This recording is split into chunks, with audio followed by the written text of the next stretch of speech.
O Realidade em Pauta hoje fala sobre a tensão racial nos Estados Unidos, que ainda é um tema presente, recente e constante.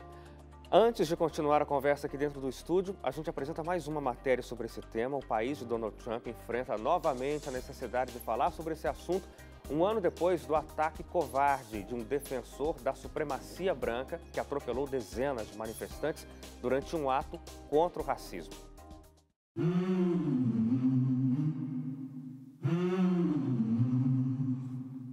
A tensão racial nos Estados Unidos não é um assunto superado. Com frequência maior do que os organismos de Estado conseguem conter as repercussões, casos que levantam a discussão do tema se tornam notórios no país.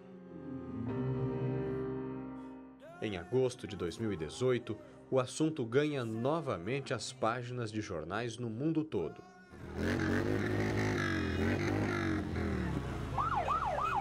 Desta vez, por conta de ações de supremacistas brancos que tentaram fazer uma manifestação nos arredores da Casa Branca. A participação dos supremacistas foi mínima, com apenas 20 participantes. De outro lado, a contra-manifestação teve a adesão de diversas pessoas, representantes de vários setores da sociedade. O protesto e a contra-manifestação foram agendados em decorrência da marca de 1 ano da morte de uma mulher em Charlottesville, no estado da Virgínia. Um apoiador dos ideais da supremacia branca atropelou intencionalmente um grupo de manifestantes que fazia uma marcha contra o movimento.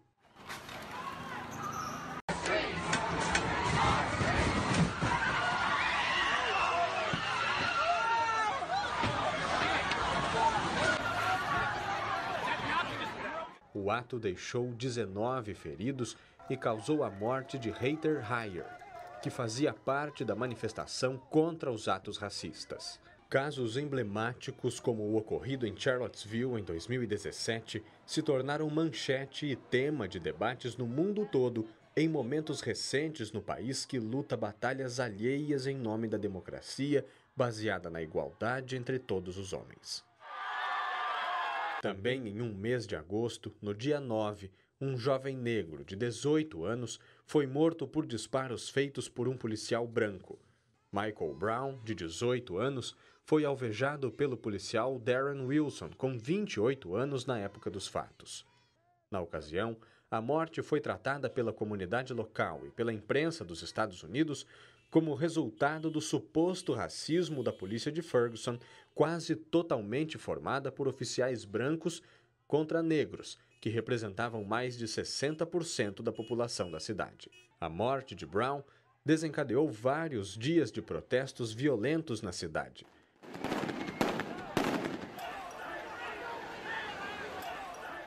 Mas as evidências e provas, incluindo narrativas de testemunhas e do próprio colega que acompanhava o jovem, levaram o grande júri a considerar que o policial não deveria ser julgado. Desde a Grande Marcha de Washington, que ajudou a estabelecer a igualdade dos direitos civis, os Estados Unidos seguem discutindo a questão racial. E a chegada de Donald Trump ao poder parece coincidir com uma piora na relação racial. Uma pesquisa divulgada neste mês de agosto, elaborada pelo portal Político e realizada pela empresa Morning Poll, diz que para 55% dos americanos, as relações raciais pioraram no país recentemente.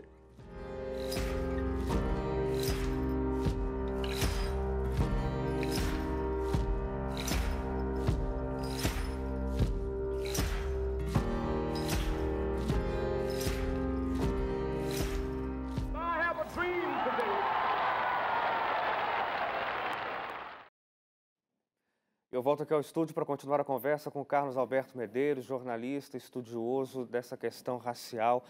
Carlos, tem uma explicação social para esse fenômeno que a gente percebe ainda hoje e enfrenta ainda hoje, nos Estados Unidos, tanto quanto no Brasil, dessa luta racial? É curioso que, assistindo vendo essas imagens sobre os conflitos nos Estados Unidos, eu me lembrava de um filme, de um documentário, ao qual eu assisti ontem, no Rio de Janeiro, mostrando uma manifestação no Rio contra o assassinato de 5 jovens negros que vinham num carro e levaram 111 tiros. E a polícia tentou plantar armas e tentou plantar evidências, né, de que, enfim, para justificar a sua ação, mas absolutamente não. Eles estavam vindo de uma festa. A grande diferença é que nos Estados Unidos isso causa uma mobilização muito maior em função da história, em função de haver uma consciência maior a respeito desses fatos. Mas eu digo que, eu me lembro de uma situação, alguns anos atrás, em que 12 jovens foram mortos em Salvador, 12 jovens negros também numa situação dessa natureza. É bem semelhante, infelizmente. Agora, existe essa diferença de lá esse ser um tema já que faz parte, digamos assim, do repertório cultural local e que mobiliza muito mais as pessoas. Sim, é interessante isso, porque no Brasil a gente não teve esse momento da segregação Oficialmente, racial, não. oficialmente. Porque, na verdade, a segregação eu conheci aqui no Brasil, pessoalmente, no Rio Grande do Sul, que era a terra da minha mãe, para onde a gente ia a cada 2 anos em férias. E no Rio Grande do Sul você tinha uma separação estrita, clubes de brancos e clubes de negros. Até nas favelas as festas eram separadas, as festas organizadas pelos sindicatos eram separadas. Não havia nenhuma festa, eu nunca vi naquela época, em que você tivesse negros e brancos juntos. Não por lei, como nos Estados Unidos, mas por costume. E quem tem algum conhecimento de direito, exatamente no meu caso, eu tenho apenas algum conhecimento de direito, sabe que lei e costume são fenômenos do mesmo universo. Muitas vezes a lei é apenas o costume sancionado pelo Estado. É o caso dos Estados Unidos e Inglaterra, o tal direito consuetudinário, direito costumeiro, é baseado no costume. Né? Então, é uma questão de grau. Um estudioso da questão racial aqui no Brasil, na década de 50, que participou daquela pesquisa famosa da Unesco, Luiz Costa Pinto, que estudou o Rio de Janeiro, ele diz o seguinte: as diferenças entre Brasil e Estados Unidos, do ponto de vista da questão de raça, são diferenças de grau, não de essência. Tudo aquilo que aconteceu lá, aconteceu aqui e vice-versa, em graus diferentes. Tem muita gente que argumenta, falando de maneira contrária à necessidade, talvez, de políticas afirmativas, de um combate a um suposto racismo, dizendo o seguinte, que essa história de dívida histórica é balela, é conversa fiada, até porque os negros foram, talvez, os últimos povos a serem escravizados na história mundial, porque a gente tem gente sendo escravizada desde que o mundo é mundo. E talvez os eslavos, né, tenham sido o povo mais escravizado. A palavra escravo vem de eslavo. Porque eslavo origina a palavra escravo.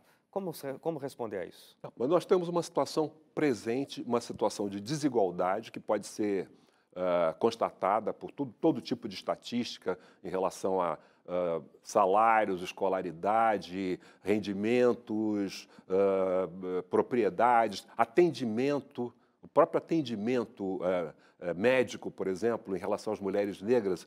Existem estudos mostrando como não é igual àquele oferecido às mulheres brancas. Parece que há um certo nojo do médico em atender, os ginecologistas, particularmente, em atender mulheres negras. Enfim, a gente liga a televisão, e eu, fazendo uma palestra uns dias atrás, fiz essa pergunta mais uma vez, para uma turma grande: quantas vezes você, numa produção brasileira, seja de televisão ou de cinema, você viu um casal negro se beijando? E todo mundo calado. Nunca tinham visto. Numa produção brasileira. A gente vê nos filmes americanos. E as pessoas naturalizam isso. É como se casal negro não se beijasse, isso fosse natural, fosse normal.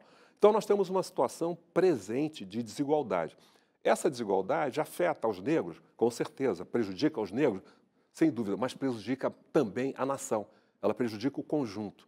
O quanto da violência, por exemplo, está ligado a essa desigualdade, né? Quantos problemas que nós enfrentamos, como poderia ser mais avançado esse país, como poderia progredir muito mais se o conjunto da população tivesse acesso à educação, a uma série de itens relacionados ao progresso, ao desenvolvimento. Seria melhor para todo mundo. Não é à toa que hoje nós temos grandes empresas que estão trabalhando com isso, com essa questão, tendo em vista a percepção de que se eu discrimino os negros, eu estou deixando de captar o talento que existe entre os negros. É isso.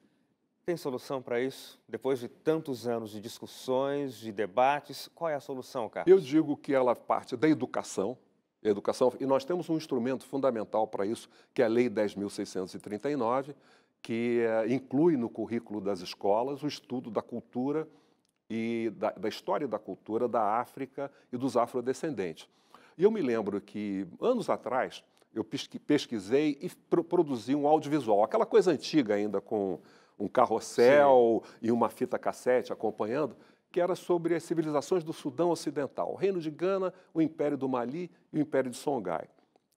Ora, civilizações que tinham uma grande riqueza material, baseada no ouro e no sal, um poderio bélico considerável e, se a gente pensa em cultura, tendo como símbolos universidades, bibliotecas, tudo isso havia lá, circulação de livros havia lá.